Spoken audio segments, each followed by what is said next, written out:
Auzubillahi mina seytaani rajiim bismillahi rahmaani rahiim ginnaaw bi ñu sant yàlla julli yonent bi sallallahu alayhi wa sallam faay ma nekk rek ñoo lay jaar di leen ñaanal jàmm gudd fan wér xéewal yaa defar àddina ak àllaaxira rawatina yéen ñi abonné ci Daaru Salaam si waaw ñoo ngi leen di siyaar bu baax a baax a baax di wax ne tey dañ leen andi ubbikaay lii mag ñi dañ koy jëfandikoo ci ku bëgg ubbeeku wax nañ ne sax mën naa dem ba alal ju bare bëri waaye da ngay bind daal isaa waqantil waqi'a suratul waqi'a ngay bind nag dafa gudd boo bindee saar bi aay bu nekk nga dugal ca wa ja'altu lahu maalan mamduudan ji aay bi nga ji dugal boo bindee isaa waqantil waqi'a gis nga ko ni lii mooy isaa waqantil waqi'a lii mooy aay bi nga dugal diggante aay bu ne nag ci waqi'a ngay dugal lii wa ja'altu lahu maalan mamduudan boo bindee aaya waqi'a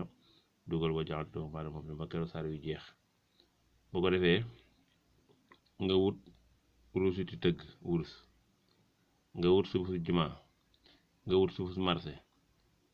nga boole leen nga def ko ci siwo def ci ndox bu wut parfum misk nga boole ko ca nga sangoo ko juróom-ñaari fan